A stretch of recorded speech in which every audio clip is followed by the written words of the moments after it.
Good evening, everyone. As we get settled into the room, we're just noting that there's a few people standing at the back. We have a few extra spaces towards the front, so if you want to make your way up and find a seat, you're welcome. I see a handful of seats here, and a spot here, and a spot here, and over here. So feel welcome. And I think now is a great time to do that as we get ourselves underway. Andrea Skogum wa, Reed Skalanum wa, Niska ni, Xim Gisgast ni Milstalkin Wildewickly, Patrick was Nagwadi, Margaret was Noi, Gingol Wilwickly, Montreal will Skadi, Gitluk Damix will Joga, UBC Center for Indigenous Fisheries will have the Alsi. Sulayinsk and Haf Alsi, Nan Sulaxiv Ganink, Simgigat, Sigadam Hanak, Kobowexik, Gant Hanix Kubatil. What I've just said to you all in the Niska language that I am just beginning to learn, and so I am speaking a very early version, a baby version of Niska, is chiefs, matriarchs, members of the noble class, princes and princesses, and each and every one of the children, welcome. My name is Andrea Reed. I'm a citizen of the Niska Nation. I'm a descendant of the Gisgast clan from Kincolith. My father is Patrick Stewart. My mother is Margaret Payne, who is in the room here with us tonight. I was born in Montreal. I currently live in Gitluk Damix, the place of the ponds on the BC-Alaska border in Niska territory. I help run the Center for Indigenous Fisheries here at UBC, which is committed to science that is for fish, people, and place, and we have wonderful students from the center here tonight. I'm a teacher among many other things, and I am beginning to learn the Niska language. We're gathered tonight on Musqueam lands, and as I was reminded this morning by fisheries manager Morgan Guerin from the Musqueam Nation, these lands have always been a site of teaching and learning. Musqueam have long been using these lands to weave, to fish, to storytell, and they see that as very much the existence that's being embodied now. We all have an obligation to teach and to learn the knowledge that we have available to us. And last evening, all of us got to spend the evening at Musqueam for Musqueam 101, which is a beautiful series that happens at Musqueam. And it was a wonderful way for our colleagues here to get to meet that community of fellow sea voyaging people from the opposite side of the Pacific. And so I just wanted to open us up for us to recognize who the rightful original owners of the lands that UBC sits upon, occupies, takes space on, and to welcome this amazing crew of sea voyagers who have some incredible stories to share with us. I'm first going to pass the floor to a couple of the co-conveners here tonight who have a long history with helping bring this all together. So Rashid Sumaila, please come on up. Yeah, so I want to thank you all for making the time to come. It's such a wonderful event, very unique event at UBC. I've been here for a long time actually, and I've never seen this before. It's amazing. So, but I think I'll pass this on very quickly to you, Eve. You start the story, how this came about, and then I'll come back and talk about it, because you're the guy.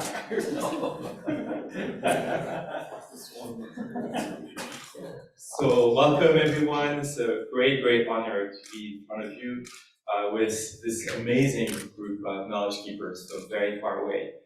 And I live on a small island. I'm a professor here. And the next island in 2019, Luke here, who is from Tomako, very remote island in Solomon archipelago, came because he was with Mimi and they had participated in an event in Port Townsend. And somehow they ended up on Setrena, and I took a little boat and I listened to the story of the immense work they're doing to revive their knowledge from ancient times, sea voyaging knowledge, extraordinary work, and extraordinary knowledge that blew me away. That how come we don't know about this? And there's so much to learn and so much to, for the future of the planet, we need to pause and listen to them. And Luke, at the end, we met, we talked, and then we became friends, and he asked me to help him come back and make sure he can share with more people. And then Mimi has been working on, she will share the stories with many other groups to join at Impact 5. Impact 5 is this big global ocean summit. And there's a lot of effort by local indigenous people, but also indigenous people from across the Pacific to make sure this time there's a big indigenous voice at this table to think about the future of oceans, planet, biodiversity. And so even though it's hard to convince many colleagues or many departments to do something like this, because it cuts across boundaries, with Rashid, with Daniela, who's here, with many other like Carol Mayer, Cheryl Foot, the Indigenous advisor to the president, and many other colleagues. We have been working for 4 years to try to have this happen. Some people help us at the last minute to make sure visas would come through, and all kind of things were going wrong. And so it's an amazing, it started by one meeting, and I felt, this is something I have to honor. I want to say there's many departments who have worked for this, many student volunteers, like 15, we'll thank them individually afterwards, but so I'm above all here very, very grateful and very humble. There's much to learn from our friends here far away. Go ahead. Yeah, so just to, this is wonderful. So where this thing started the gentleman, look, here, this guy, meeting, and then this led to this. And since 4 years, when you met him, anytime we met, he will tell me about that. It just blew him. So you did some magic on him. And now we have this amazing event. Thank you. By the way, I'm Rashid Smaila. I'm jointly appointed Institute for the Oceans and Fisheries. My director is somewhere here. Gave us a lot of support. William Chung is there. And I'm also appointed here at the School of Public Policy and Global Affairs. We share that together with you. So, yeah. We're here for an evening to listen to our friends here and talk very little. We'll just have to get to the business. So back to you. Yeah. I was going to start before passing the mic over to me to get us going, to just help make our special guests really feel welcome. I wanted to give a very small micro lesson in the Niska language. So in Niska, when we ask someone how they're doing, we say, Am Willa Willina. And so I want to hear you guys all say, Am Willa Willina. And then the response is so simple, it's just the first word. That means good, am. So Am Willa Willina. Perfect, we did it. Yeah, just am. Beautiful. And yeah, this is just, I want to help us all think about how last night was warm and community-centered and beautiful, and this is a different community, but the same warmth is here, and so we really just hope that you feel welcome.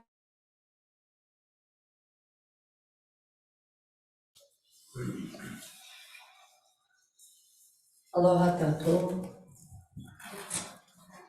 I am Mimi George.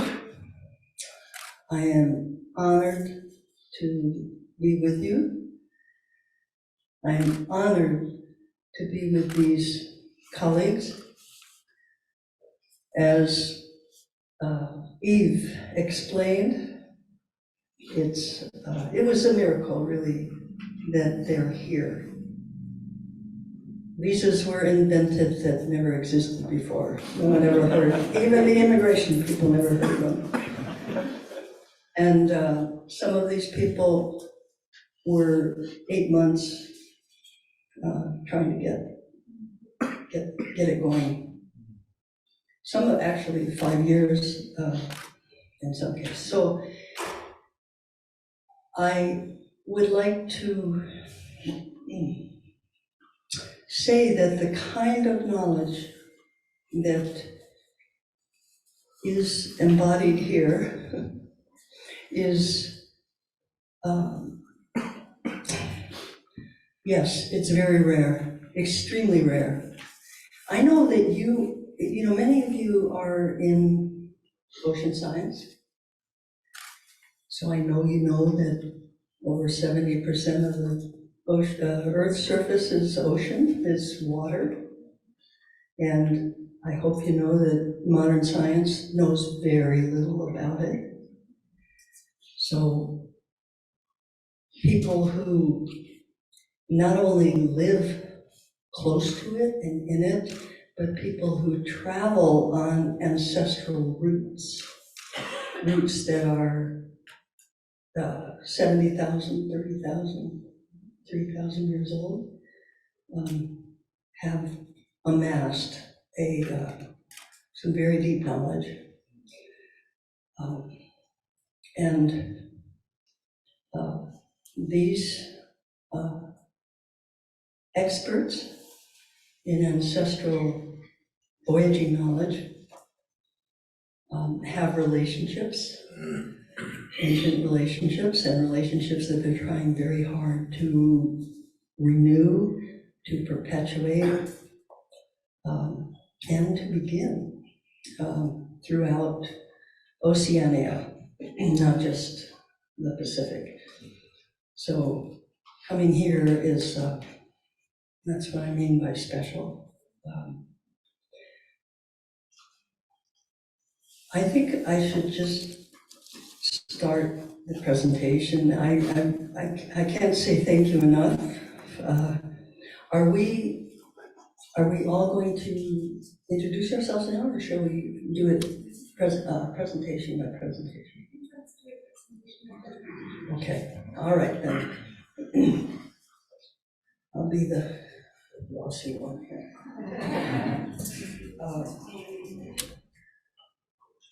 So I will introduce Delcy Betty. Oh. Can you eat? Did you want to open? Oh, yeah. You got the food? Was it in the room?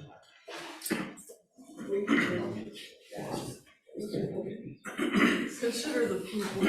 It's left in the room. Oh, yeah.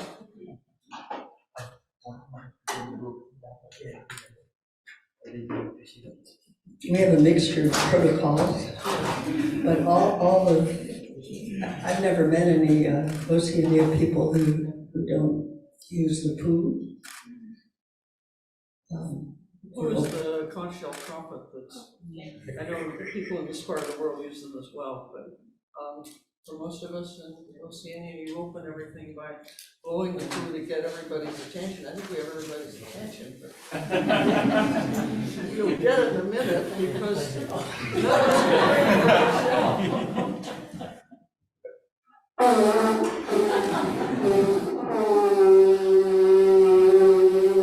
aloha tatou, e ngā tukuna, e atou kura na haure. Te honi au tu a te aroha mai ta ohana me te ho'onani. Aroha e lata e pupu veu e lata e atai te roa mai.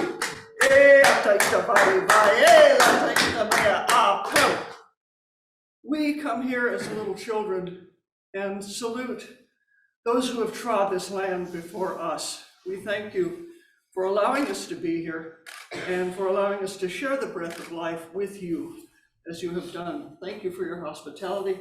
I have also just invoked Lata. Lata is many things throughout the Pacific. I could talk all night about who Lata is. He is Raven. He's a trickster, a culture hero, a man, a woman, a sailor, a dancer, a voyager, a thief, a scoundrel, a murderer, a monster slayer. And he's also the ancestor of this gentleman here, Luke, who is the grandson of Chief Kavea, the late master navigator of Tawako. So I am introducing Luke who is going to talk to you a little bit more about his people and their voyaging culture. Betty first. Okay, Betty first, whatever. Ladies first. Introducing Delcy Benibosi, who works very closely with Luke. And we'll talk about custodians of the land and sea, women of Tamako. Good evening, everyone. My name is Delcy Betigosi, and I'm from Tamako, as Lily has introduced me earlier. I'm here with you to represent the people of Tamako, and what I will share with you today is on behalf of the people of Tamako, Black Islands, Tamako province, and it's from them that I'm here to present whatever I will say is on behalf of the people of Tamako. And I thank our host, Professor Eve, and Andrea, and everyone who has made this possible for us to be here today.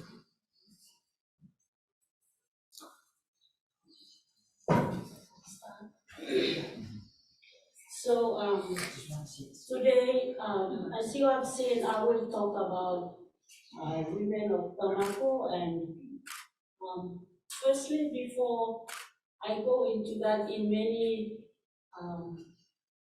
cultural stories or custom stories, as we call it, in Solomon Islands, it starts with a woman. And that is the same as for Tamako. The ancient sailing navigation story of Lata, which was referred to earlier, I started with the inspiration of a woman, and that woman is named Hinora. So to us in Tamako, Hinora is not really talked about, but Lata has been talked about a lot.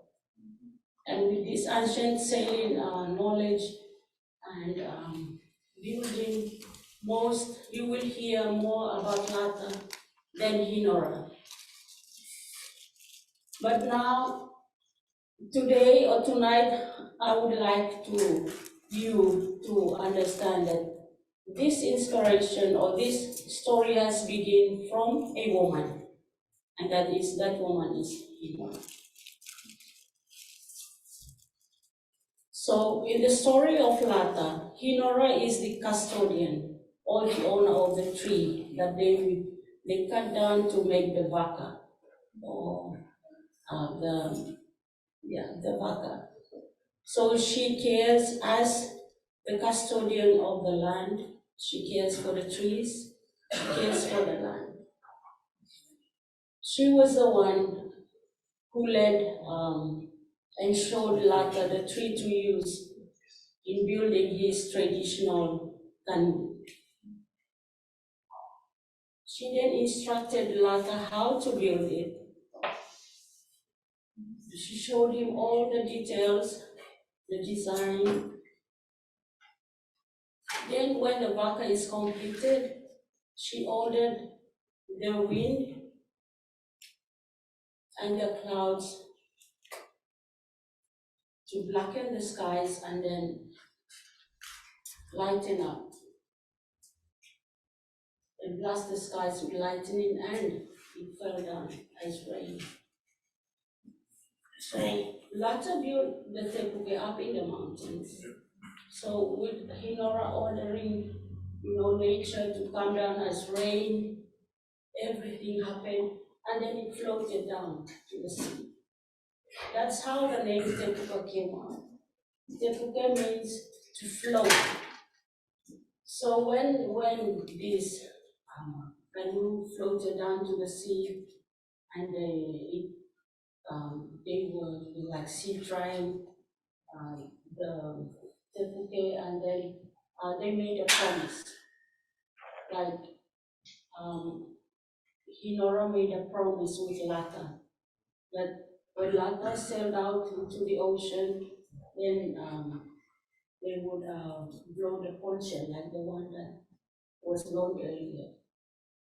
But then Lata, deceived Hinora, and so Hinora became angry and closed the passageway to come back into the lagoon. So when we hear again that Hinora closed the passageway to the lagoon, so Lata sailed on and we didn't know what happened to Lata. So when we think about that story again, Hinora became the custodian of the sea again. She closed the passageway for Lata to come back into the lagoon for safety. So that is how in Tamako, women are the custodians of the sea, the land and the sea, and the resources.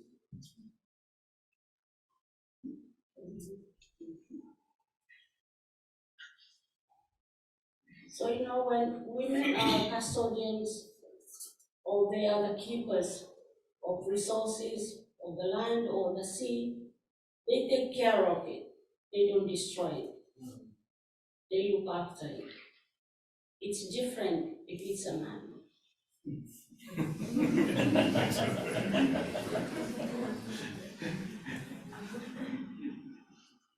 So that's the story of Hinora that I want you to remember about Tamako.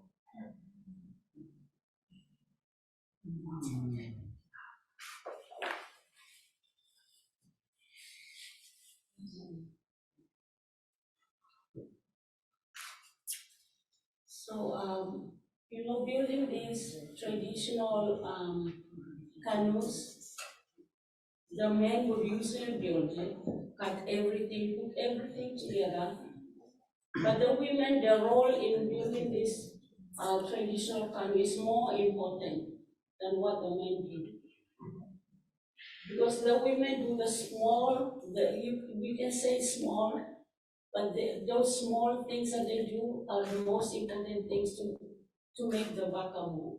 And that's the sailing, the sail. In Tomako, nowadays we do not use any artificial sail. We still use the traditional sail that the women weave using candles. It's a kind of plant that we use to cut the leaves, the matured one, not the young ones. Then the women either boil it, dip it into hot water, or just put it out for the sun to dry to make it strong. And they use this one strand from the coconut husk, and then they make it into strands, and they weave them up. So the mat that is woven depends on the size of the tepuke or the canoe. If it's 8 fathom, then that means they will make 8 different types of mat of different sizes. And when they finish, then the men will put or sew up all these pieces together to make the same mat.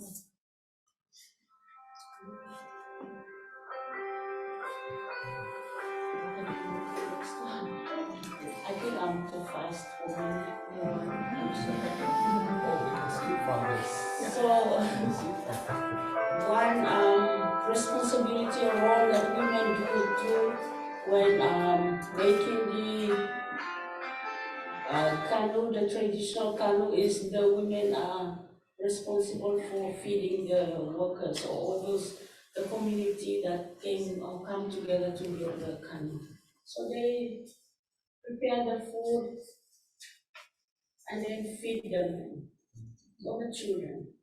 Not only those who are busy working on the canoe, but everyone else, even if those who just come to sit and watch, or even the children. So they feed everyone. That's important, to keep the morale of the people strong. And some of the some of the tools that they use is not sharp enough. So that's important too for them to keep on working with those tools. So the women make sure that they don't disturb the minds of the men or put down the moral of the men when they are working.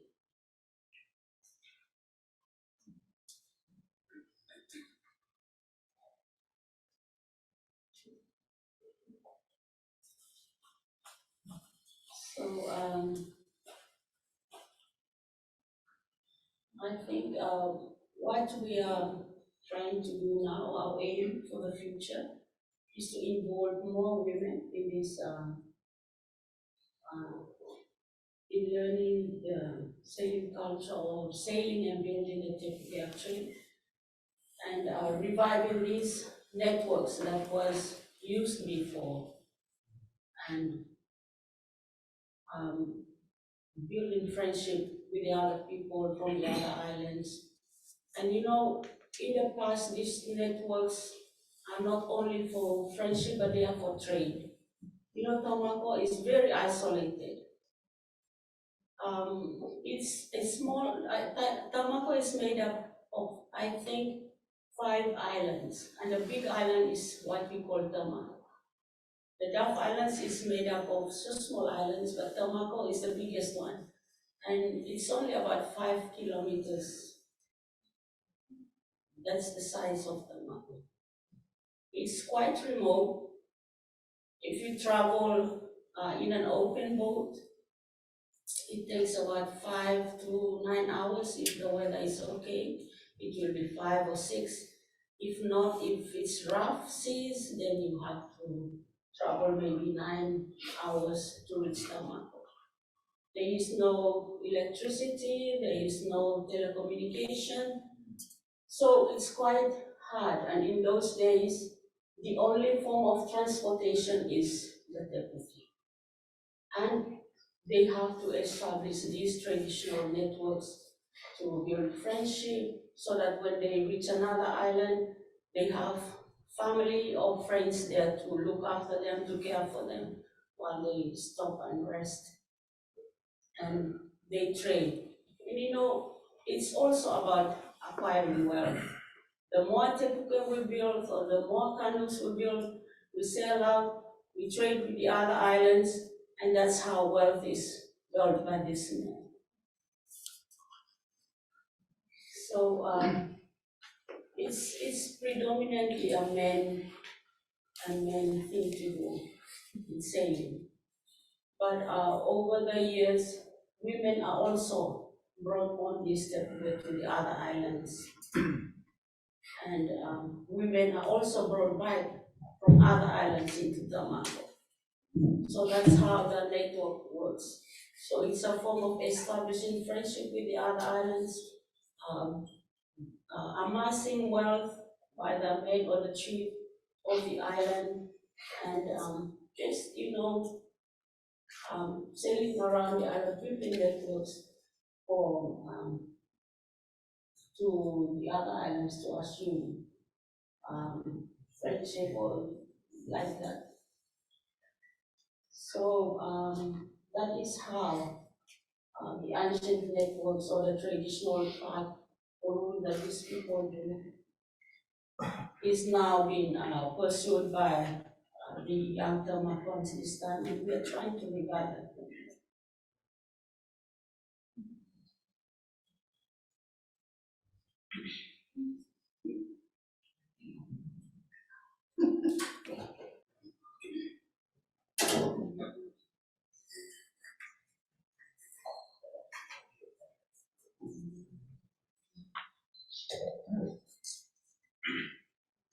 Good evening. Hello to the Ahela Voi, to Matayo, anyone. Every 2 minutes, Matuk Malay, how to Tayo, British Columbia. Malala, how to Kato. So glad that I was standing in front of you. I'm so glad that I'll be part of this evening gathering. I'm so proud to say something, to tell you about the small island one of the small islands in the Pacific, the Tamako Island. I have my apology that English is my third language, and I'm not good in pronunciation, so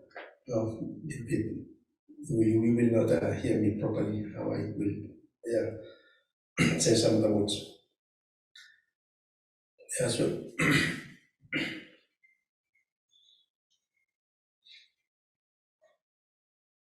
yeah, as you see on the screen, our islands was islands was decent, and I mean, islands in Pacific, the ocean is the main place that the islands was placed. It's a very big ocean. The only way that we can communicate and we can move around is the ocean. And that's the only highway that we have in the Pacific, using the ocean. And as you can see on the screen, Tamako, we have the islands there from the Santa Cruz, Uchipua, and Utatikopi, Vancouver. Those islands are more than 100 miles apart from each other. And we use our Tepuke to bridge these islands. Those old days, the only vehicle or vessel that's available is the baka, the traditional baka. As we travel on these oceans, how we can, that's how we observe and respect, how we care for the ocean and for people of all the islands as a family in the ocean. And the ocean itself is our family, and we feel that it's us. Our life and our travels depends on the ocean and the culture and the way in the world that we live, and our sisters latter songs that we have to sail around the island using the heavenly bodies and the sea to guide our way. We feel that if we cannot do any voyages to the other islands, we will die. The ocean we will die too, because we don't use it. And when the ocean is dying, then we feel that this planet will be dying.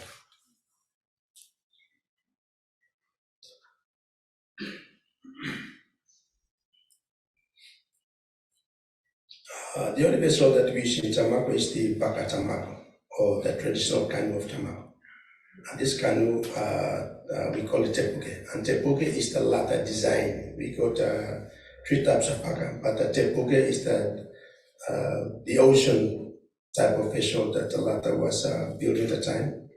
And these bakas are safe for the environment. They are very resilient, and they're economically sustainable in this time of high inflations and the price of fuels back in the rural areas where we come from. And so Tamako Dresser Ocean Canoe are built purely on the local use materials, and those materials are environmentally friendly and also friendly to the ocean. In Tamako we have 3 types of baka. On your left is what we call te alo. The alo is a coastal one that we used to move around the coast. That's a little one. And the one in the middle is what we call it te alo hoholau. It's a te alo, but you put a shell on and you're sailing around. And on the right is the tepuke. And it's a bigger one, and you can see the difference between the Aloholau and Tepuke. Tepuke have a racing floor there, and the Aloholau, the trigger was mounted on top of the baka, the main body of on the main body. Tepuke have a racing block box there, so it's designed for sailing on the big ocean, like when you go out too far, use the tepuke. When you're sailing around the islands, then you use the tealo. When you're paddling on the beach around the island of the Tamako itself, you use the tealo. So 3 types of canoe that are being used in Tamako. But this canoe is been more lost, and we try to revive it at the moment. That's what the organization tried to revive, put it back on the world. In Tamako, where I live, the ocean is held together, and we honor the ocean with pride and respect. In Tamako tradition, we give the code of a first-born child to the gods of the ocean, or what we call in language, Tesua Omoana. We greet the ocean on our journeys by performing rituals to our ancestors, the spirits of the land, the sea, and the sky, to guide us to safety. And the ocean is our immense wealth in that part of the ocean in Tamako, in trading and exchanges of goods, and building relationships, and making contacts and render aid to our inter-island members and beyond. We control our ocean and modes.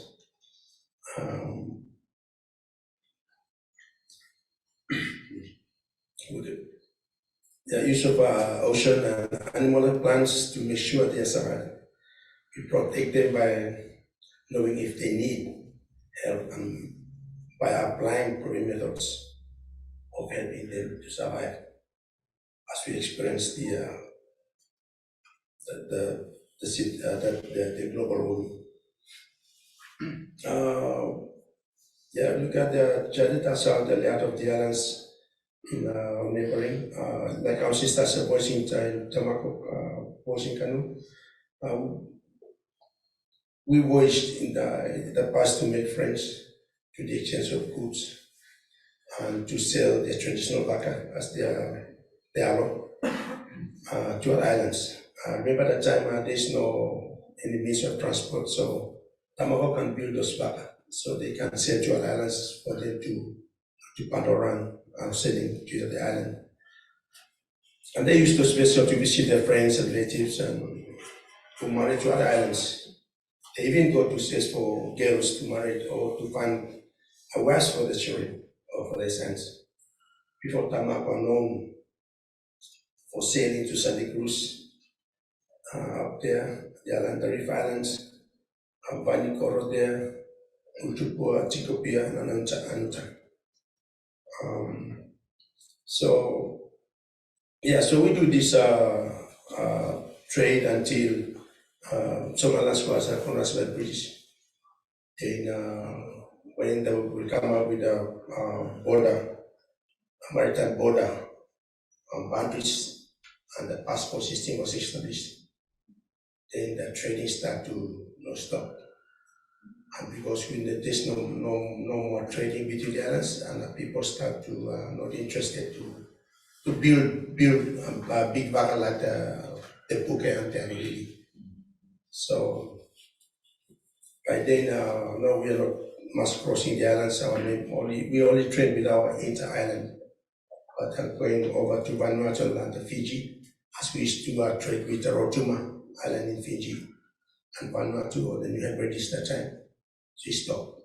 So we have no passport, and we know how to get passport, and the border was closed, and new business come up. So that's when we stopped trading those islands, and that's how the building of traditional Kadu was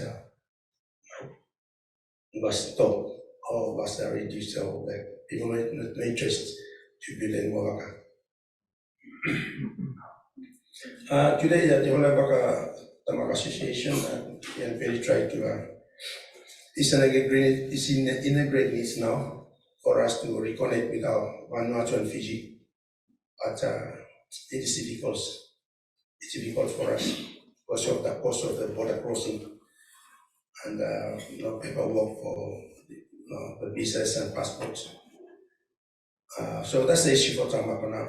But we want to revive that route, visiting our neighboring country. So every generation in the Holabaka Tamako, that is now we're planning to sell, and we try to establish that route again. I try to reunite with a partnership with Vanuatu and Fiji, but that's the difficulty we had. So The whole of Bagatamako at this stage, we really trying to find any other means on how. Yeah. Last year, I myself are talking with the Ministry of Culture if they can help us to establish that route by but there's no positive from our Ministry of Culture. So I'm really trying to find other means.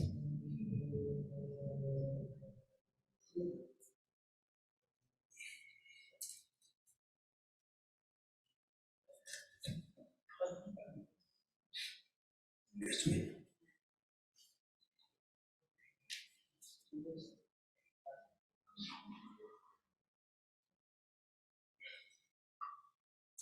So our plan is to establish a close understanding and friendship with those our inner islands around our country. I'm making voyages. I'm making partners to those nearby islands so that we can reconnect and learn from each other and have a sustainable way of living in those small islands.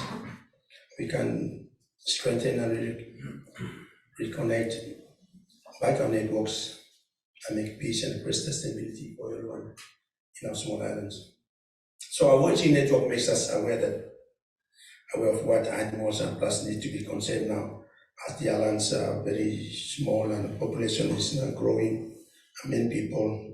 So we must end up to a strong means of how we can sustain the resources that we have in that small island. So it's something that our association looking at to try to come up with any means. But during the COVID-19 pandemic, it's really making us do another thinking. When the border was closed in some islands, people are moving around. There's no fuel come to the islands. There's no sugar, no rice, no coffee, no tea. So it's really making me and Betty think of go back to the traditional voicing canoe to try to tell people to build it and use the canoe as a means of moving around the islands, get to the islands, get some supplies, and communicate with each other. So, like we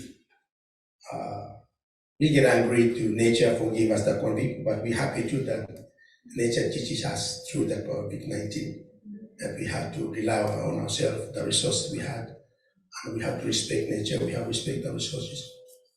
And so that's one thing that our association looking at, try to go back to traditional way of living.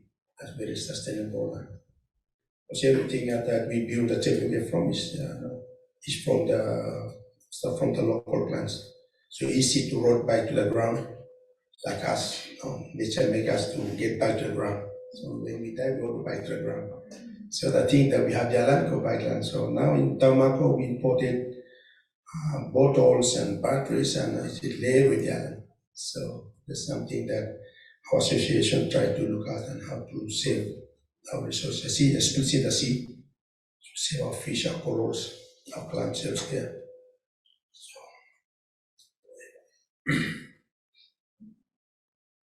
Yeah, so I think that's what I want to share for this time. Yeah, thank you so much, the impact. So glad that we are here. And we want to work together to regard the practice of the ancestral roots and relationships that will save our mother, ocean, and humanity, and we create this fellowship together in these islands. So, Olive Pakihoto, Pangata mga ahine. So glad that I share this with you. I feel I feel honored and I feel proud to stand here in the island, the land of and more. And as I said to the people today when we have the lunch, Canada, although it's too far from the Pacific, but the tradition and the lifestyle is really similar. Why? Because we feel it. When we first arrive, the first time in the welcome, I see the snow. We never see the snow before. So it's like, oh, although we are cold, you're hot, but we are one. From 31 degrees, arrive here at 2 degrees is really, yeah, so, yeah, thank you very much. I know we have many students in the room, and so I just want to challenge you to imagine having to create a PowerPoint from the other side of the Pacific without power and what that would look like. And I'm just so touched that everyone's taken the time to put together these slides and these stories and for sharing in this way with us. And what a beautiful gift it is, Lily, to have you here with us. Amy, back to you. Thank you for saying that. When there's no electricity on your island, how do you do this? So we're a little bit pressed to put this together. So I want to say that I want to give a little bit of background that might be helpful to understand not only what Luke and David have been saying, but the other of our colleagues. Te Tanaloa, the octopods,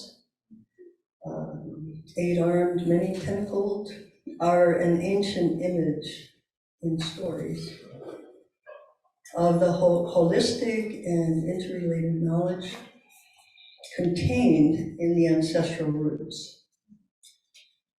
So this knowing, as we've been saying, is accessed by voyaging along those routes, and it's mobilized by the relationships that voyagers create and maintain. As I mentioned, sometime by 70,000 years ago, Tanaloa had crossed the Indian Ocean, and oh my, yeah, 30,000 years ago was advanced in the archipelago that was created when the water, when ice ages melted and the water drowned the great land bridge out of Southeast Asia. So we have also, yes, we also have the image of Lata as a baby in the story. Lata is resting in a bowl as a baby. And another image to note is the Eva bird, which takes the westerly winds, the storm winds, to go east, or to go to other islands, and then take the trade winds to come back, or maybe just to move on. These stories have meaning about how the ocean, the sky work. So here are some documented, written about types of ancestral vessels of Oceania. When the first Europeans arrived, there were thousands, maybe 10,000s of different vessel types, but our colleagues here have some of the very few left that people know how to make and do use them every day. So we have, again, I want to reinforce where we're talking about.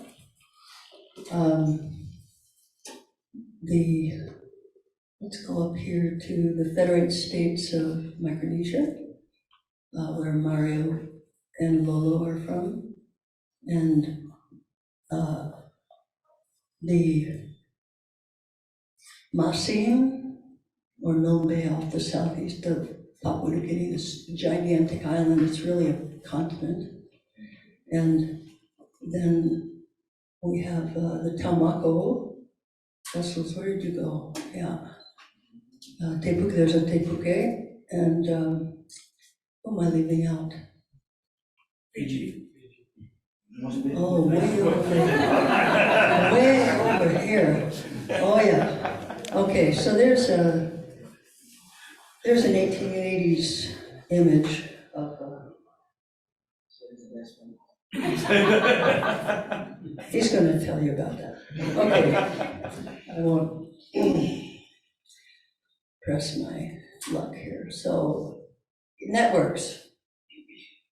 This is one image. There are many images of the networks of Federated States of Micronesia, of Lamasium. Here's one from a recent voyage that Setareki Ledua made. And a very small one of Temotu, Southeast Solomons.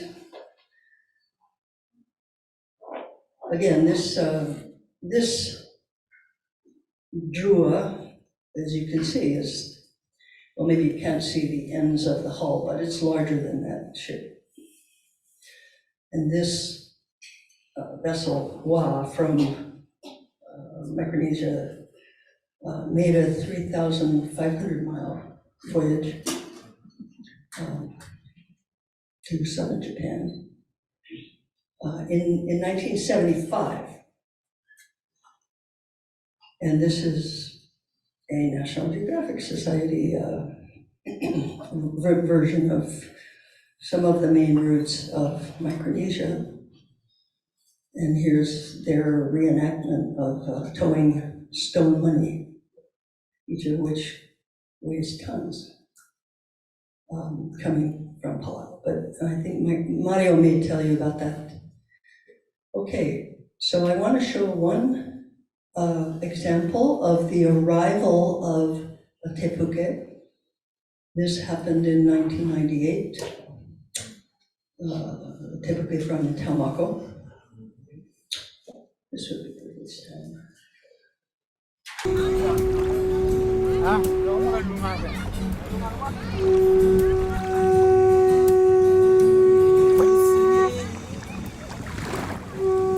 We arrived on Pileni in the Outer Reef Islands. It was the first time in many years that a traditional waka had landed there. We greeted each other.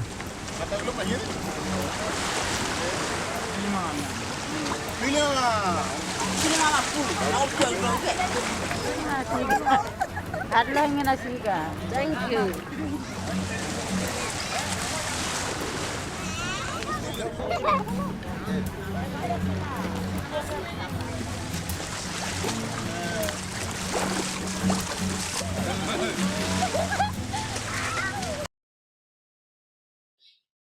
One last point here is regarding, there's a lot of attention in the revival voyaging efforts since 1976 to star navigation. But in actual fact, the use of the stars is part of a much bigger knowledge system. And these renderings of what in English has been called wind compasses. They've been very little explained in publications, but these put the wind positions around the horizon in the center. And here is how that looks in Telmaco in one of the illustrations that Luke's grandfather wanted, in which the wind positions are related to the seasons, to routes, to other islands, and to the rises and sets of star groups, which are partnered, just like everything else is partnered. These positions are partnered. So when I say holistic system, that's what I'm talking about. very complicated interrelationships that are known, that are true. Swell patterns come from this and match this. Lights in the ocean, which science knows nothing about, come from this. So we're so grateful, Eve and all of the people from UBC and from the First Nations who made it possible for us to be here. Thank you. So, thank you very much. Mimi for short, right? Thank you for that very amazing story and pictures and everything. If you look at Mimi, it tells you a story about the human being.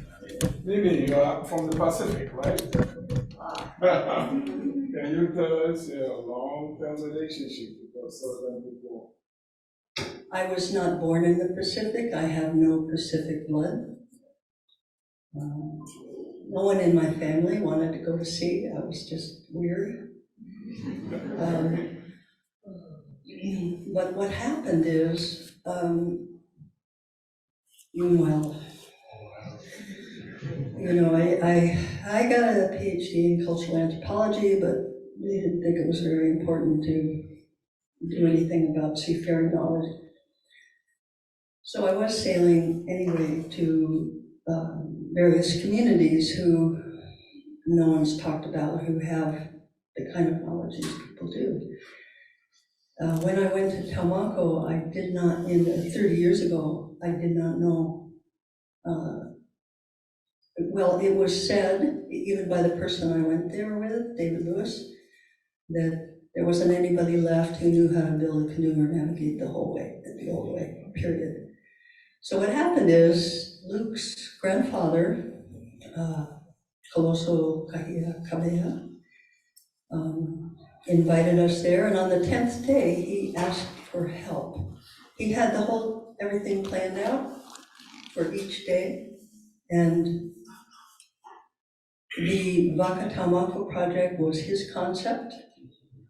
He needed help from the outside at the time to break through some of the political and policy obstacles. So he died in 2009. And I wasn't able to get there. I wasn't there when he died. I didn't get there for over a year. And when I got there, I saw on his gravestone, George, my other name, George Kaloso Kahia Kabea. So traditionally, it's a name change. So that's why on the program it says Mimi Kabea George. It's a responsibility. And I was so shocked. I did not admit that until now. So it's 10 years from now, and if you know the stories, every 10 years, every 10 people is an important marker. So Luke and Betty and their organization is now fully able to take over and handle the outside stuff. So that's why I'm out. Is that what you wanted me to say? Okay, we have had some technical issues getting the video into a PowerPoint for Mario and Lilian, but we can play the video by itself in this setting. So may I introduce Mario Benito. Hello. Good evening, everybody. My name is Mario Benito, and actually, let me start with this. English is my second language, just like Luke said. And first of all, I have to start with a chant that asking forgiveness from these ancestors of this land. As newcomers to this land, I have to ask forgiveness. Give us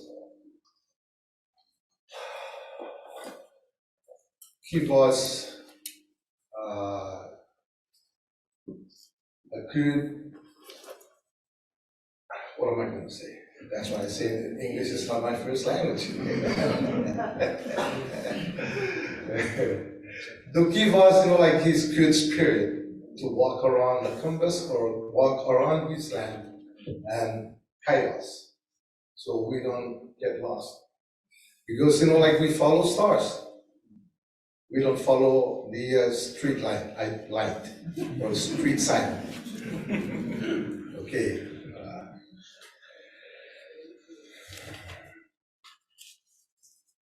Edro, dro, dro, edro, edro, fenuna, edro, edro, somolina, edro, agarado, vai, meleonari, meleonarmas, fanupedo, malewai, go, sorowai, go, Thank you very much. And I'm Mario Benito. I'm from a very small island of Poloan. I'm from Poloan, a very small island in the Faraday stage of Micronesia. And here's my son over here. He's going to introduce himself after I finish introduce myself. And I am really humble and thank each and every one of you, especially the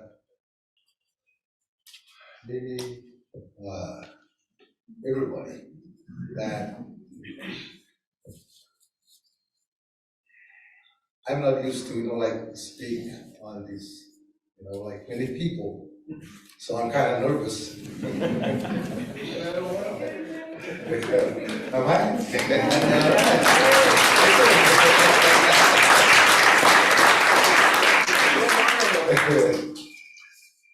Okay, I'm from Poloan, and where I grew up, the canoe is very, very important for us.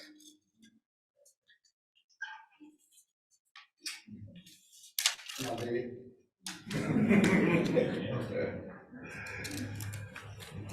Okay, making of the Poloan is, like we use tools, like hand tools. We don't use power tools like chainsaw or anything that has power, because we don't have power at all.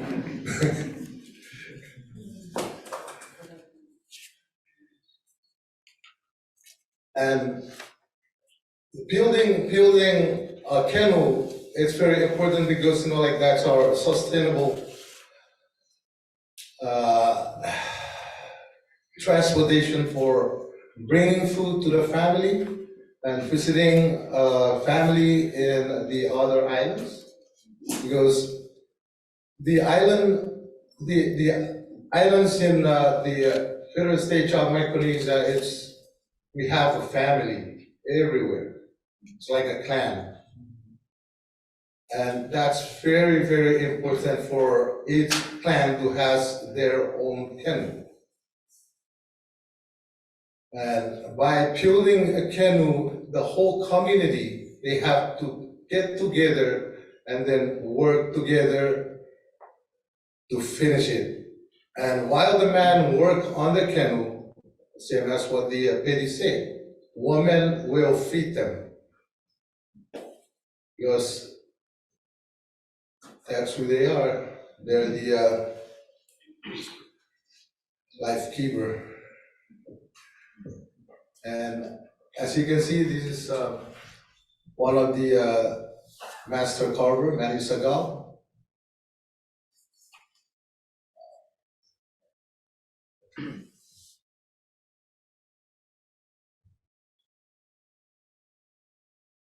And this project, building this canoe, we call it Lian Poloan. Lian Poloan means Miss Poloan. And building this canoe is funded by the Japan government. They want us to build it for them to put in the museum. So we sell it to Guam in 2012. And then from there, we just ship it to Okinawa in the one of the Oceanic Museum. We ship it to Okinawa because Japan government doesn't want us to sell it over there, because that was during the confrontation with, like the sea, the Japanese sea, and I don't know, Chinese and Philippine. They were having,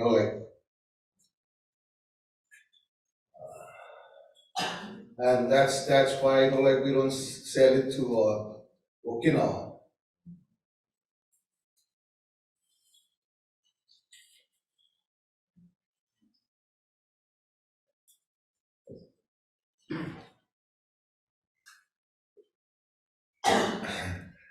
It just, building a canoe, it's very, very, very hard. And just for you to, carve it with the axe and step on those, very tiny things. One wrong mistake or one step mistake, then you're gonna cut yourself or you're gonna fall down. And that old man is one of the Grandmaster Navigator.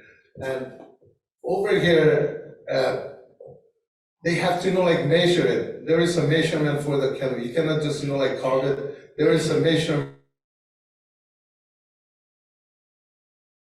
Right now, it's from the local thing. Even the charcoal, they don't use marker, they use charcoal. And then the axe, and everybody have to work together, even Chicago Bulls.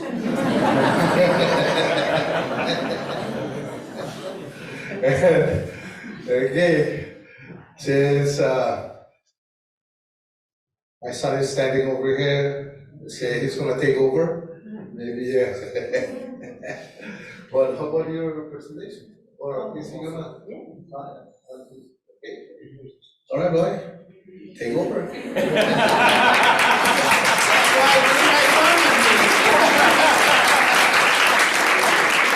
I stand over here so I can be also playing this at the same time and watching it. So, as you can see in this picture over here, this is the canoe parking lot back at home. And usually when you see this, it's like a sign for gatherings and that everybody's gonna come together and make plans. It's like an event. They held a meeting, actually. See, canoe parking lot. As a matter of fact, that's actually what we consider traffic. And as you can see over here, there's the men that are on the canoe are the people that are also helping to carve one of our canoes, and that canoe is the Lian Polo.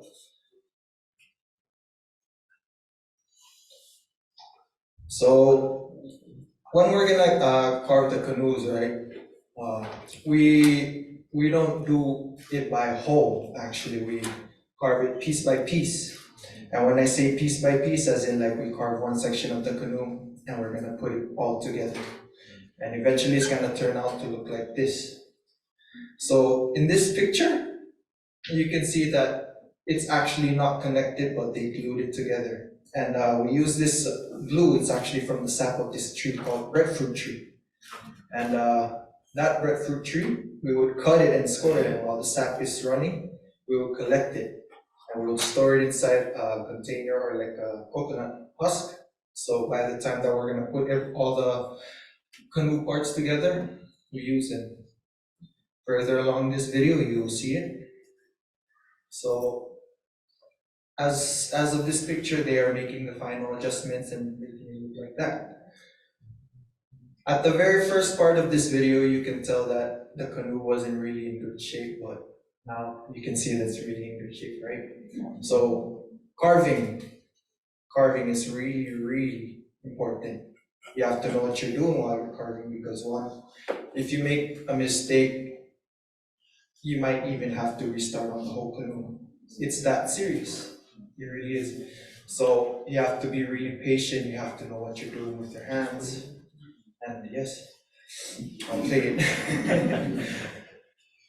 Yeah, so all the men in the village of the island of Polo, they would all gather together to come and carve the canoe. And these people over here, these are all family relatives that are carving the canoe, the Lian Polo. Yes. So as I was saying, the sap, extraction of the sap, that's the sap that we use to put the canoe together. We would collect that sap, put it inside a container, as you can see in that picture, and we will wash it down, and by the time we use it, we will burn it so it can stick onto the canoe part.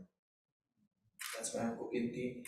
And eventually it's gonna look like that. And it's a lot of work actually, if you're to stay throughout the whole process, because one, it's not easy to build a canoe. Two, it's not easy to extract the sap so you can put the canoe pieces together. And so it takes a very long time for you to put all of these canoe parts together, and that's why we need the whole community, all the men from the village, and yeah.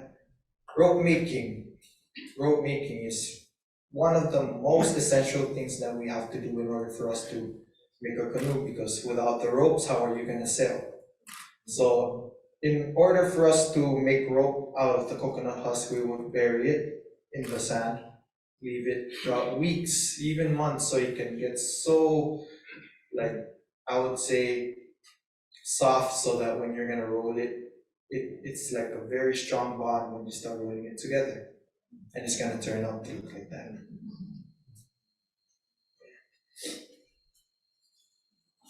It takes a lot of skills for you to learn how to make the rope, and this is the part where you make the sail. In most of the, I would say, island communities, the sail that we would always use, the part of the sail is made out of bandanas, just like the Tamako people, they use bandanas to make the sail. And it also takes it's very, very long. It's a very, very long time. It's a long process for you to make the bandanas, because you have to cut it into strips, and you have to, let it dry out so it can be so strong. So yeah, eventually this is how they start tying up the canoe, and here's the Lian Polo. That's the final finish. Yes. So as you can see that the canoe is also colored black. Do you know why is it black? So it's actually not paint, but we use charcoal base, and we will pound it into like it's gonna turn into dust, or like, and so we'll keep on pounding it, and it's gonna turn into this paste, and we'll also put it together with the sap, so it's gonna also act like a sealant. So when we put that onto the canoe, it's also like a sealant and a paint at the same time. And yeah, this is how the canoe is made, and you can see there's a very small motorboat.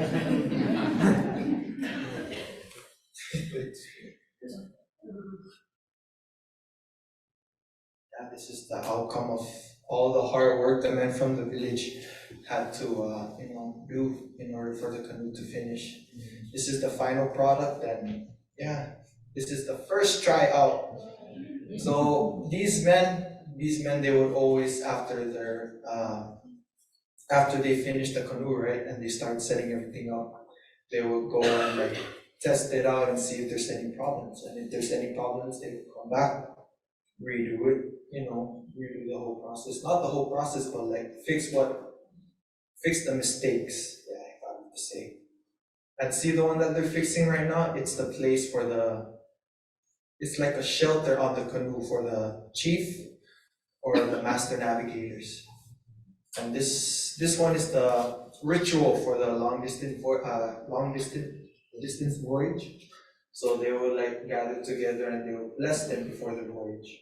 And it's really sacred because all the community will also get together while it happens, and it's like giving respect to the sea, giving the sea their respect. Okay, and yeah, this is about all I can say. Thank you very much for the.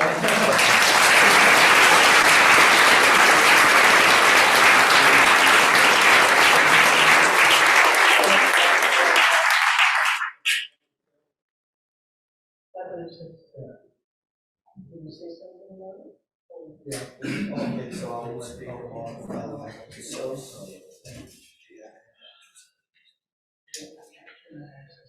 Okay, so me and my father, right, back in Saipan, we work at this non-profit organization called 500 Cells. And we bring ancient knowledge into modern day materials to make canoes. But canoes that we are building stay true to the 1742 Anson drawing of the Chamorro canoes. So the reason why we call it 500 cells is because at 1742, they counted 500 cells that were left. And so our goal is to bring 500 canoes back to life. So our main goal for me and my father is to preserve and bring back the culture that was once lost, the maritime tradition that they once lost. And so with the help of all of these people over here, we actually find the connections and brought together all these ideas of how we can make this work. Because one day, and it's gonna be the harsh truth, because who knows that if we don't get this right, what's gonna happen to the future generation? What is gonna happen to the future generation? Because if we do not keep this knowledge and keep it going, by the time that, maybe even though I have kids, which are not that, they might not even know the tradition of the culture. They'll think to themselves, like, do we even have a culture in the first place? Because why? You weren't really careful with the culture that we have now. So I'm only 19, and this is my main goal, to protect and revive the culture, revive our culture, because it's really important to us and the future generation. Thank you.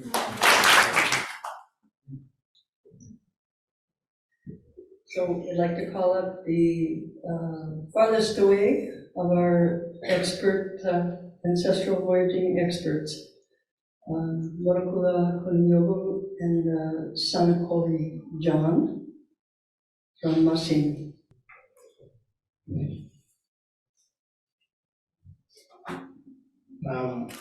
Good night, everybody. Greetings from Papua New Guinea. And basically, Masin province, where Sana and I'm from, right at the easternmost part of Papua New Guinea. We are right at the tip. My name is Morakula Kunyogu, and my friend will introduce himself. I will give the mic to him, and then I will come in where I will have to come in. So I'll pass the mic to him.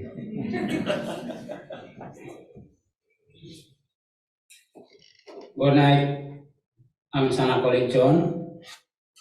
I'm from Papua New Guinea. I come from a small island called Nuakata Island. That's the east tip of New Guinea Island. I'm a voyaging group leader. The voyaging group called Pasana Group.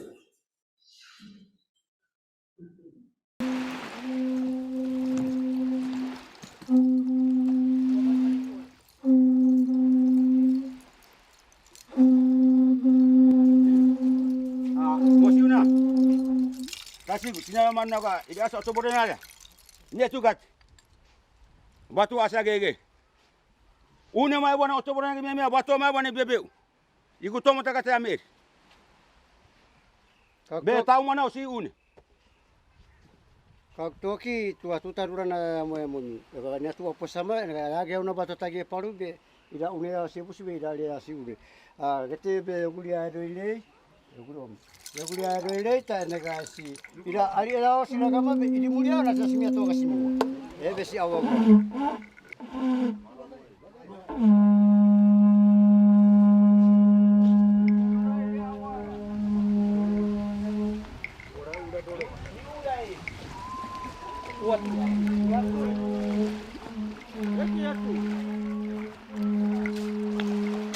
Kita ada mais.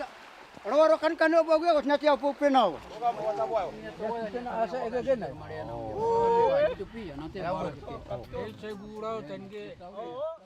That is the principles of Kula. Number one is to respect, right? Two, they have the attitude of sharing and loving.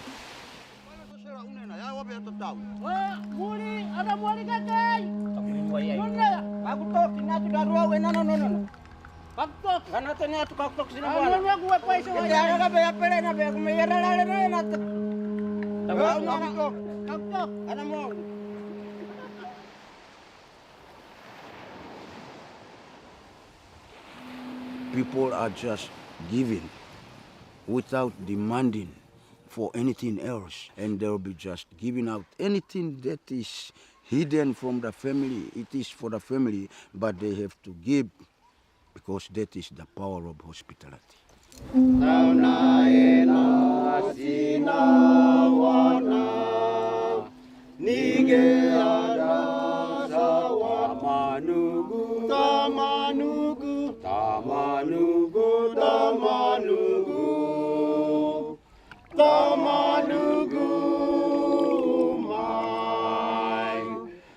Yeah, this whole idea did not come from me. I came. Yeah, what we have just seen is part of the marine culture of the Masim province. It is we call it Kularin. It's a voyage of traditional sailing canoes that move from clockwise and anti-clockwise, where 4 main different types of canoes of Masim province were involved in this Kularin. So what we have seen is it's a Kula voyage that took place where people have arrived to the trading partners island community, and you can see the reception and the Kula expedition is taking place. The video can stop in any minute, but it's just giving you some sample of how Masim culture is utilize the ocean. It's not only for our transport highway, but we built our culture around it, and then that's where Sana was involved in with his knowledge of Pinakaba and Gaskin when he sails around. Okay, this my voyaging canoe in Marin Bay province. So I have made it a sailing canoe. I started in 1976 and upwards because my original traditional canoe has been finished, has disappeared. In 1976 and upwards, my father was a young boy when he started modify this, make his own knowledge of his voyaging canoe. So that's my voyaging canoe. You can see a canvas, a stream that from store, and you can see a paint. And a canoe was made traditionally. It's part of a tree. So we call it Sailam. So sailing canoe is translated in our language is Sailam. That's where I come from, last tip of New Guinea Island, Mirin province, where Mora and I. Mirin Islands is formed with a group of islands. So we normally use a silo to transport our goods, exchange our money. This is what we normally do around these islands. In 2016, I take a voyage sailing around the second largest island in the world, is New Guinea Island. I navigated with my big brother, Justin John, and a filmmaker, Danish filmmaker, Thor F. Jensen.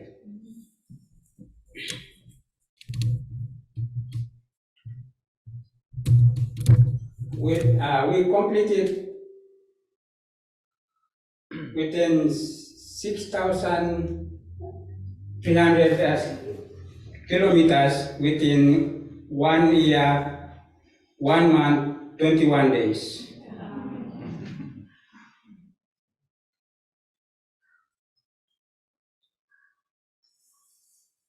On our voyage, we have to change our outrigger because my father is a builder, so he trained me everything.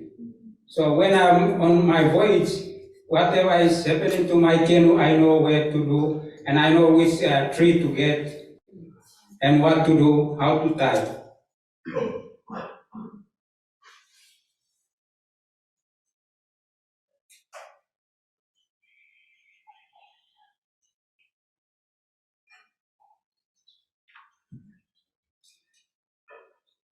That's my big brother, Justin John.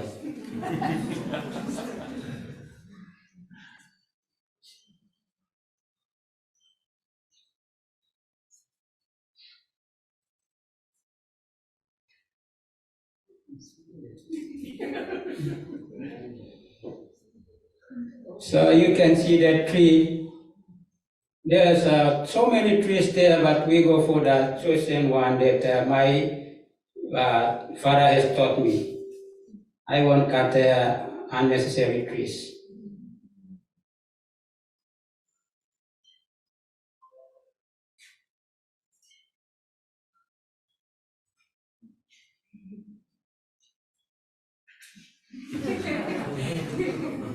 That's the white man I went with.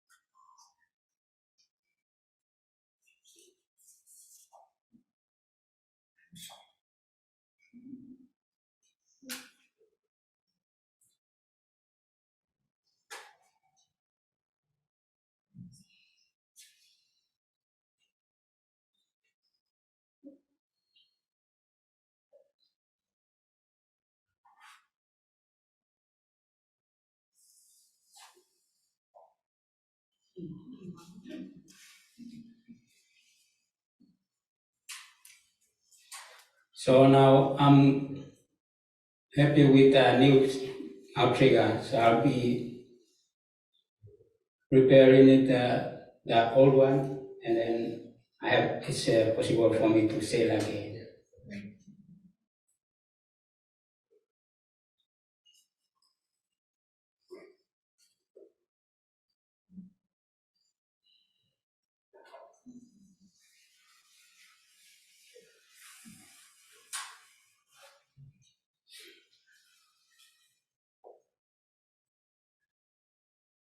Back in our own country, headquarters of Port Moresby.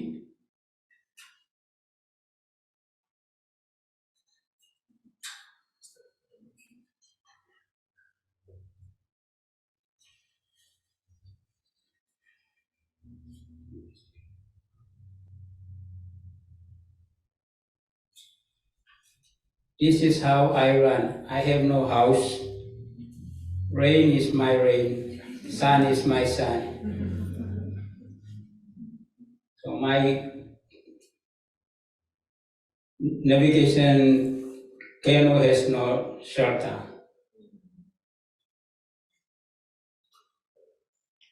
But I run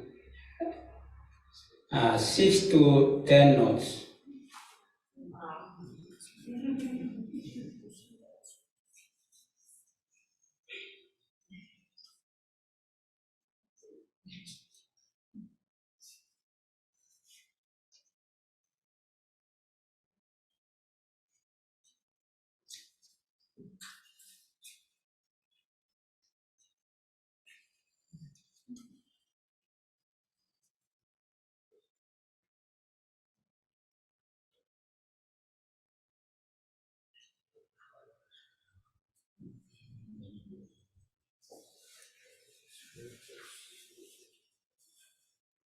When I returned to Port Moresby,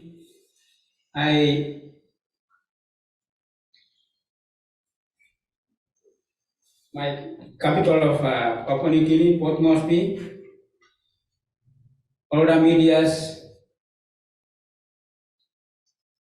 got my report,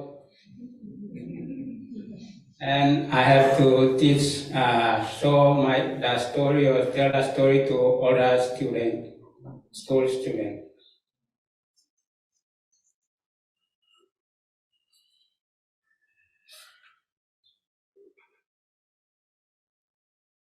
To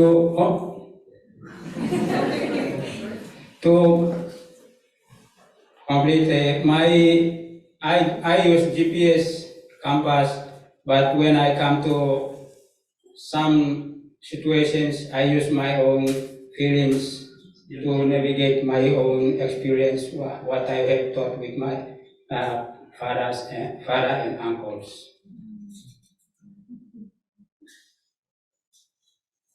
Now I hand it over to Modapula. So to round up the Wasim participation in this program here, I can only say that you can have now proven yourself how the Wasim people involve themselves in the big oceans where they have no knowledge about the ocean, but they use their strong instinct, their traditional knowledge, using the heavenly bodies to navigate their way around. So what you have seen, Sanakoli has no idea about this island. But I was back in the country, monitoring their voyage. My heart beats, but I trust that Sanakoli and his brother, they happened to be the masters, not master sailors back then, but I learned when we host festivals where canoe is involved, and Sana and his communities will always come and participate, and his canoes will always come and win the race. And then, so knowing that when he's out in the ocean, I trust that he will come home safely. I'm the reporting agent on the ground, reporting to the government that what did you do, and these guys are out in the ocean, and how are they doing? And I used to tell them when they get a signal, I get the information, I pass it on. Yeah, so finally, when they returned 2017, I was already organizing the National Canoe and Gundu Festival, where canoes are involved, where culture is also involved. And I was communicating through the white man who uses some kind of communication. I told him, do not arrive. When you come to PNG, be on this specific island. The festival is about to be hosted in this particular week, and you will participate when you arrive. So when they came to the very nearby island, they have to sail together with the other canoes that's been already organized to sail to the beach. And that is where Sanakoli got a prize again. Even he did the whole voyage, but when he came raced with the others, he came to the beach, and we have already organized everybody. We had a cultural reception, we met them. It was a very big news for Papua New Guinea. So I stand here proud to say Papua New Guinea is one island community where we utilize the ocean with our traditional knowledge and everything. Though it has already, some parts have been already forgotten, but through these programs we are going back with so much passion and drive, and we're going to go around doing awareness on the islands, and then we try to revive this knowledge and skills that's used in the oceans. And with this, thank you very much for all of your years, and we got the program to continue. Thank you very much. So, I'll say a few words. Yes, please. Yeah, so we're close to 7. We are. Over. Yeah, but we have one more, if I get it right, and maybe a few more minutes for you guys to say something, and then we can go for the session. But thank you so much. Your attention is amazing. Thank you. What do you mean? Our exciting conclusion. Is that the ranking that go up? I guess they say the best for last.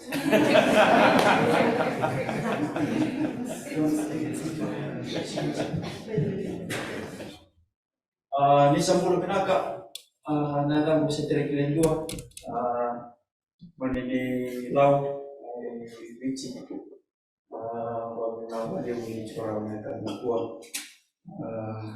and so yeah, my name is Seterikilen dua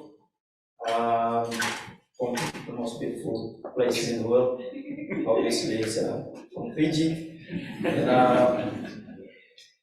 and now I'm the director of a small organization that tries to revitalize traditional canoe building and navigations in Fiji over the sailing experience. And that's the tour we built back in 2016. And it's the only sailing tour in Fiji, and pretty much the only Fijian sailing tour in the world at the moment. And I'm standing here proud to be the owner and the only captain for the sailing tour in the world, except all the tour in the world are in the museum. They're not safe, except mine is still safe. So yeah, as far as Evolving is the new rising star. Evolving is actually a Fijian name of a bright star that rises before the sun. So planet Venus. So if you go up to the Pacific, if you end up in the other side of the Pacific, in the southern hemisphere, if you wake up before the sunrise, you'll see these bright stars that rise before the sun. It's called the Evolving. It tells you that the sun will come up very, very soon. And Vol means new, so the new rising star. The last surviving brewers is now being housed by the Fiji Museum. It was built in my island back in Fiji, and it's been been sailed till 1930, and it's been housed by the Fiji Museum till to date. And the reason why we name it the New Rising Star, because it's been over 102 years, over 100 years, and now we have another sailing tour back in the water again. And so obviously the boats connect us to the ocean. They connect the people from the different islands into our culture. They enables our ocean to be our highway. So people believe that the ocean separated us. But for us, as we voyage, we believe because our ancestors, the ocean was their highway. So when we voyage from our place to another place, we strengthen the tie between us and the other Pacific island. We strengthen our ties for us to the oceans and to the people that are living in our neighboring islands. So Tonga double canoe, we call it Kalia, and for us in Fiji we call it the tour, and the Samoa they call it the Alia. So simply it's the same meaning with the same design. And the Tongan boat builders and the Samoan boat builders, they used to sail in the lagoon where I came from. They build big tours that carries more than 500 people, 500 area, and they sail it because of the southerly trade winds. So they come through the north of Fiji and they stop in Ovalau, the old capital of Fiji, restock before they sail across to the other side of the Pacific. And of course, our ocean knowledge is only protected and learned and updated while we're voyaging in our ancient routes and network. So yeah, this is an old photograph of the drawings with one wind direction with all the angles that work in sail in one wind direction. Why the traditional Fijian tour? Our vision is to start a traditional navigation school in Fiji and to revitalize and bring back the culture of traditional sailing and navigation in Fiji. 5 to 10 years ago, there's no more sailing traditional canoe in Fiji, so it's because of the introduction of fiberglass boat and outboard engines, and of course that's contribute to the rising of climate change and rising of sea levels, and of course we're trying to prove and by building a tool to decarbonize and to prove that the traditional sailing can be a solution to today's transportation in the maritime island in Fiji, especially in our day-to-day transportation. And we also wanted to encourage more youths within Fiji and the outer island to build and sail their own canoe. And that's our foundation, what we aim to do. So, we have to appreciate our history and our past before we strive for a future. And of course, the idea was built in Samoa over 100 years ago.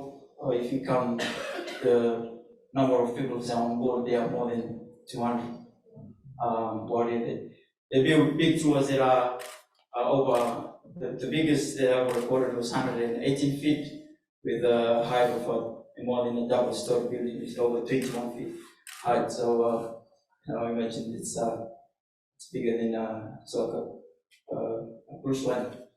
But 30 years ago, my uncle and my dad, they built a canoe in my island, owned by Vince, this guy from United States of America, and so they sailed from Vulana. Took them a few months to get to Suva, and they run as a tourist business out in the western side of Fiji. And in the late 90s, early 2000s, they got lost in the storm and broke everything. So ever since then, there hasn't been any tour till 2016, where we built our tour. They were single. In Fiji, what we've doing now in Fiji,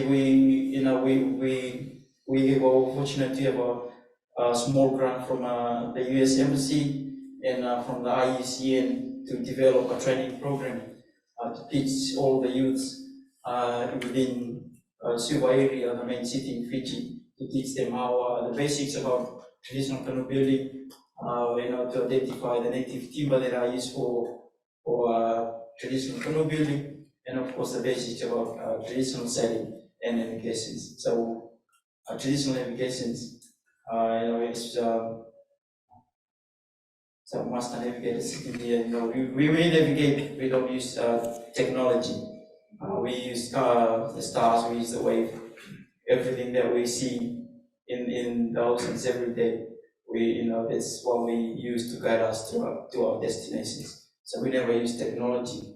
So for me, I've sailed around the world and I've sailed around the Pacific a few times, and I've done more than 80 miles, which is twice the distance around the world. And I never use GPS. I have got to admit that I got lost once from Galapagos to Tahiti. Took me 32 days to find Tahiti. I got lost for 2 days, and but at least I used traditional navigation. He said, "Son, I was using the GPS." So yeah, that's for us in Fiji. We are hoping in 3 to 5 years times to have a traditional canoe boathouse where we teach our young kids how to build and sail their own canoe. And and we're hoping in 5 to 10 years time, we're hoping to see more than 100 traditional canoe in Fiji waters, and I pray to God that I have to live to see the day. There will be more tours and more traditional canoe in Fiji waters, so I can challenge Sana and the PNG to come and press our more traditional canoe. And just before I left Fiji, we have I've signed a memorandum of understanding, and I also signed my contract with one of the university in Fiji. They want to take me in full time to teach the school students at the university how to build and sell their own canoe. And of course, we have a 1 month before there. I have a 1 month project. It's all about climate change awareness, where we're going to be heading into a community. And one of the university will be focused on a community outreach program. And one of the university, they're going to be focused on planting mangrove. And one of the university in Fiji, they're going to identify the threat of climate change and the rising of sea level in our community. So we're going to be interacting more with the community and identify the effect of climate change in our community, rising of sea levels, affecting the coral along the sea coast. And using the drua to travel, that's when I come in. So I have to, the most important part is to get from one place to another place. That's when we don't use the car, so we'll use the drua to travel from one place to another place.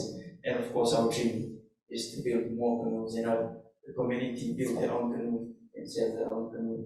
And of course, the most important thing is for them to maintain their canoe. And as for us, then it's obviously we the tour selling experience. We really try to revitalize and bring back the canoe culture and traditional navigations into the Fiji water. And 2020, I've shared many years of the photograph of the trek that I did back into the Lau group. So the Lau group used to be a building center for Central Oceania in back in the early days. So the boat builders from Tonga and Samoa, they used to sell in the Lau group. They built big tours and sell it across. In 2020, I took the tour back to the Lau group. There has been a trek, and there has been a record for the drua selling out of the Lau, but there's never been a record of the drua selling back to the Lau group for over 150 years. There hasn't been no record for drua selling back to the Lau because of the going against the trade wind, southeasterly trade wind. So in 2020, I took the tour out to the Lau group and I was the captain. And Elise is sitting in front here, she teaches at the university, one of the university in Fiji, and she was one of my volunteer crew. When we were leaving one of the islands in Fiji, we were setting out and we were just cruising along, and we were having fun. And one of our boom broken, and I can see in Elise's eyes, she was scared and terrified, but we were checking around, see that this. That's I've sailed around and I've sailed through 3 storms, 2 category 2 and 1 category 3, and I know how it would feel like to be in the choppy weather. I've sailed around the roaring 40 with the 50 to 60 foot swell, and I've been around so that's for us. It's a true sailing experience, it's what we were trying to do back in Fiji. Like everyone else, we're trying to revitalize traditional canoe and bring back the old culture and hold on to the culture that has been passed down by our ancestors. When we passed on, we leave something behind for the future generations, and that's what we're hoping to continue when we get back to Fiji. On behalf of myself and I, would like to extend our sincere acknowledgement to everyone here, and to the landowners, and of course to the organization that brought us all together to be here for the Impact 5. And it's been amazing to see, to connect with the community and to find out the similarities in our language and in our culture, and something that really unique about getting together as a community. And I'm really proud and thankful to be here and be part of this group. So thank you very much, and good night. Yeah.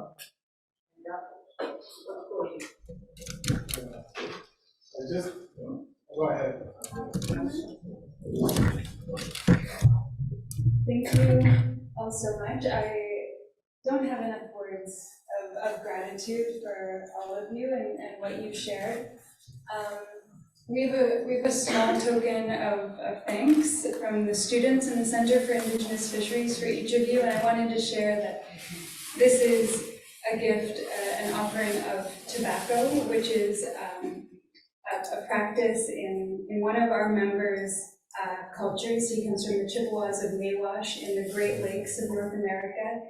If this is his gift and our gift to you, he unfortunately has a cold, Alex Duncan, and so couldn't be here with us tonight. And so we just wanted to present this with you before we moved on to the next stage of the evening. I do apologize.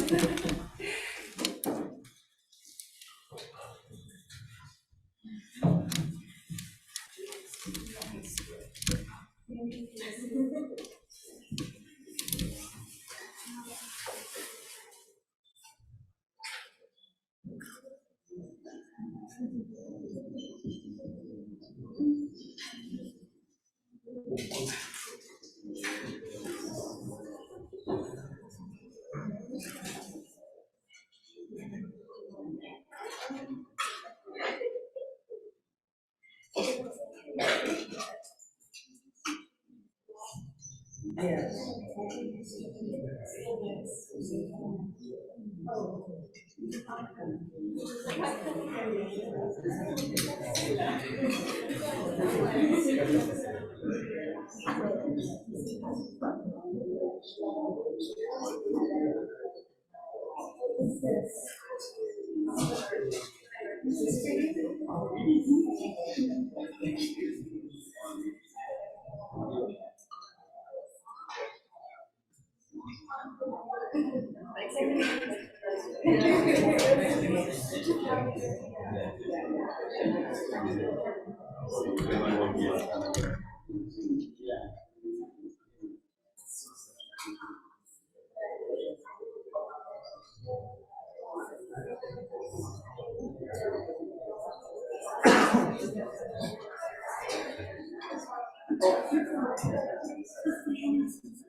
So, yeah, please indulge us a bit.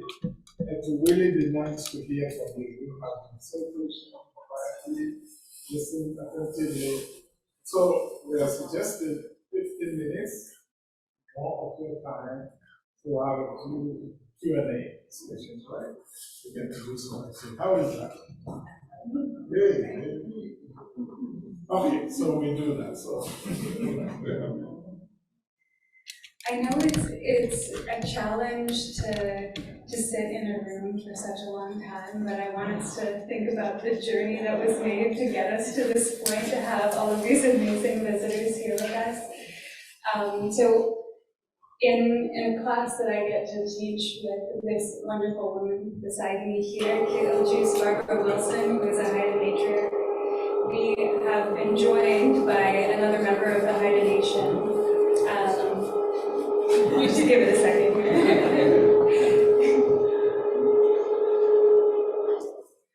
Our colleague Erica Reed, no relation to me, who comes from Haida Gwaii, she keeps reminding our students in this class, and the students are in this room now, to listen to the little voice inside of you, that if you're nervous to ask a question, you have to listen to that tiny voice and just raise your hand and feel comfortable putting yourself out there. So I'm just wanting to say that as a preface. But we'll take time for a couple of questions, and then we'll get some air and some food and drink at the reception. Can I put you on the spot here, Barb? Sure. I'm used to being on the spot. I want to say Hawa first. Thank you. I am also in the process of organizing a school to reconstruct our navigation by the stars and all that. And I didn't even know you were here. And I'm so thrilled. I have one question, and I think it's Mario. On the back of your, I'm going to call it Waka, there's a V up there on the back of the canoe. What's it for? On the back and front, Yes. that's the eye of the canoe. We have the same one, that's why I'm asking. If you're a good navigator, then the island is gonna appear in the view.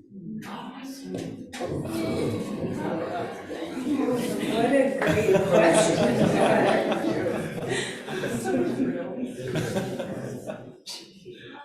Yeah? That's good. Yeah, that's great. I see someone there. Over to you. I can just project. I know a lot of you are here or you're all here for the Impact 5 meeting. I don't know who would want to take this or if people want to take this. What is something that you're very excited to see on the schedule at Impact 5? Or like, what's an issue that you are particularly excited to follow? You don't really have a schedule yet. Okay, so I think we're on a crisis, and at the moment we are in World War III. It's a fight against climate change, and now we are fighting to stay below 1.5 degrees. So Sun's island doesn't have to be seen. Otherwise, I have to say to rescue Sun Island. And so at the moment that's what we're here for. We're here just like everyone else in the Impact 5. The fight against climate change, and by presenting that there's a solution to reduce the use of fossil fuel that contribute to the climate change, and by using a traditional canoe and using the wind without any fossil fuel, that can be a solution and for us to stay below the 1.5 degrees, which is too risky for us at the moment. With rising of sea level, which is in 2 to 3 years times, I'm pretty sure San Collins Island is going to be under. Thank you. Oh, they don't say Christmas. Yeah, so if I can just say something, it's good you hit on climate change. And whilst you were all giving your presentations, I was thinking, you may have heard this, when people say if the whole world was living the way Americans and Canadians are living, we will need X number of planets to really live, right? You've heard that before. Maybe you need to have 10 planets in order to live the way Canadians and Americans are living. And I was wondering, as you shared, if the whole world was living like you showed us here, how many planets would we need? Maybe 0.1 planets, right? So when you hit on climate change, you say we don't have power. And we know a lot of our CO2 is coming from the generation of, so think about it. Could we take the average of this life and the North American life and get a better world where climate change will not wipe all of this out? So support. Anyway, you want to say something? Yeah, thank you. I think I contribute to the question. The word maritime protected is something that I'm looking forward to the impact. As you know, my island is about 5 kilometers long and about 2.3 kilometers wide. We're living on the coast. So when we talk about the maritime protection, I'm looking for how to protect our marine resources. The main food security that we have in the island is from the sea. And we have to trade to get some crops from the big islands. So back in Tamar, where we come from, we got what we say, a tribal area. So we protect this 2 years now. we ban fishing, we ban diving in that area. So last holiday when we were at Jalan, we saw a lot of fish. We see the fishermen was shark, go past, and the fish go past, but it's not protected. So it's like I'm looking forward to this impact. What the impact will say or will advise us, and what we will take up to the island and advise people about how to protect the environment. As I said, the island was full of imported items. We're no longer using our normal wooden bowl. The Chinese bowls and plastic and like that. So that's full of batteries. We have solar. Now, in the last 5 years, we have the solar. We have the solar. So people are no longer lighting the lamp. It's like kerosene lighting the wood light. So with the solar, so people are excited to have a solar. But the thing is, nobody teaches the people on the island how to dispose the battery, how to dispose the bulb, the cable. So it's like a threat to the small island. So that's why we try to make a traditional school, and we try to include that by bring somebody who understand about the modern technology and the things that we build for the island, how to dispose it. So up to there, I'm studying, and nobody tell how to dispose. So the battery every the island. Yes, so the only way to dispose is to work from the sea. We have people live on the beach, so when we play a stereo, you see that's the battery. So we plug it, so when it gets flat, just the battery, take the old one, shoot the fish. We shoot anything on that front of the water. So we don't have to dispose it. And till today, when last holiday, the island, last December, I told my people understand. They think that what you know about that. So it's really bad for one person to, so that's what I'm looking for. The maritime protected. How to protect our maritime as people who depend on the sea for survival. Thank you very much.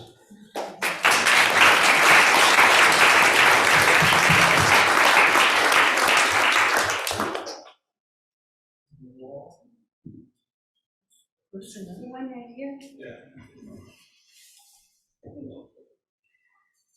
You mentioned that when you want to make a canoe, it is so important to carve the canoe perfectly. I was wondering why is that? Safety issue?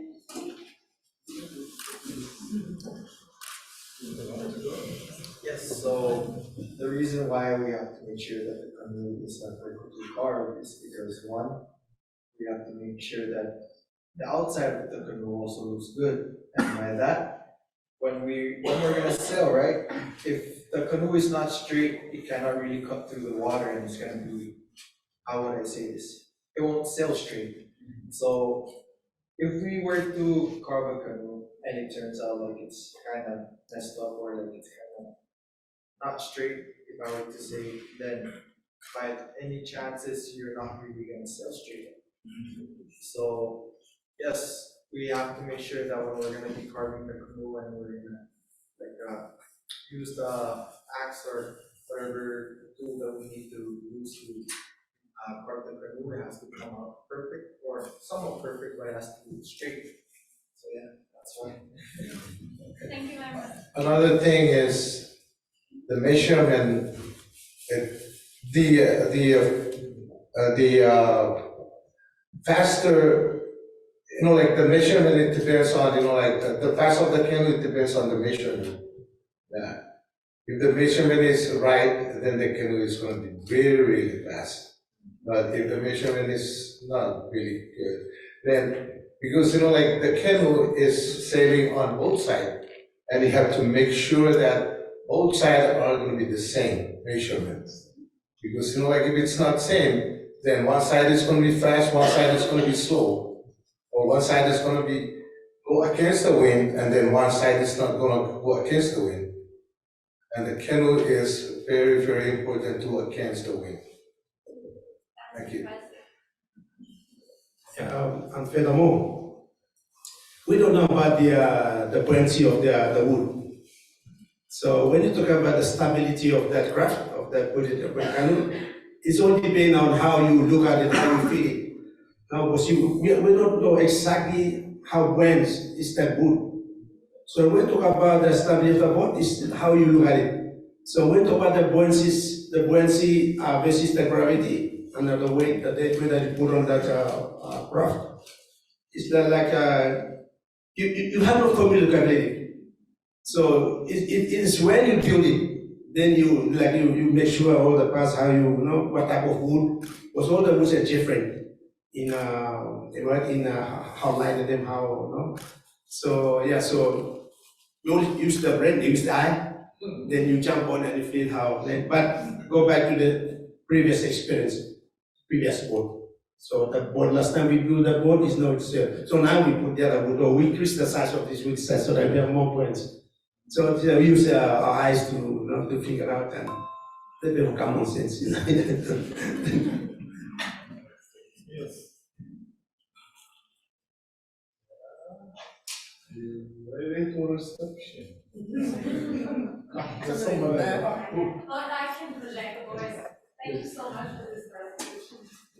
You were talking about the wind. You always think Pacific Voyager, like you were saying, maybe like looking at the stars, etc. But have you felt the winds changing in the last, decade? Like the trade winds, are they coming in the same season, or are they delayed? Are you feeling a change of patterns there because of maybe climate change?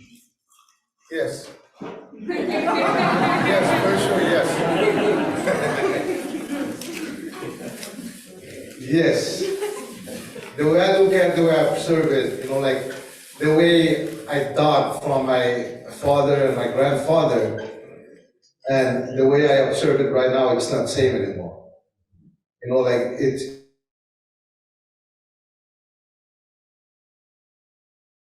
month. The month, like we go by the star. It's not, like we go by, I don't know, but we go by the star. And if they say, Maila, that's the name of the star. It's gonna be windy this day or this week, and sometimes it's not happening. And sometimes it's delayed, sometimes it's fast. Yeah, it comes faster. And I think it's from the climate change.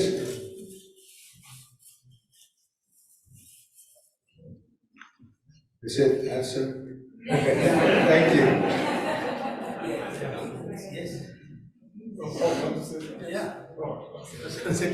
Yes, I would say yes. If you're not sailing, but you're living the coast, he will say yes. Because you stay always when you're on the coast, every day we feel the wind.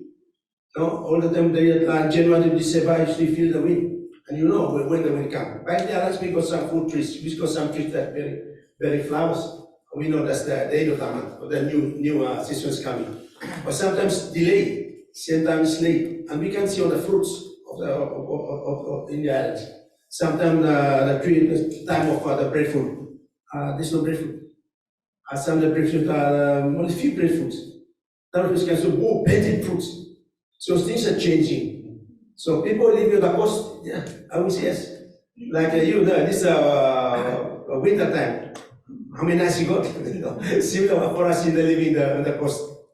So yeah, we honestly speaking, I feel yes. Thank you. I think so. Make changes here.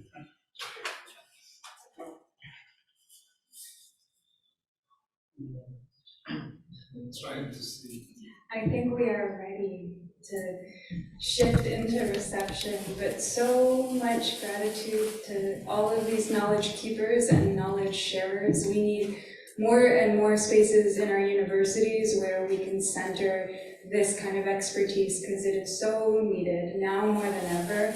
And for so long we have gate kept and kept this kind of information from outside of our walls. And I'm just so glad that we could welcome all of you on Musqueam territory alongside Musqueam yesterday, and eager for. Thank you everyone for being here.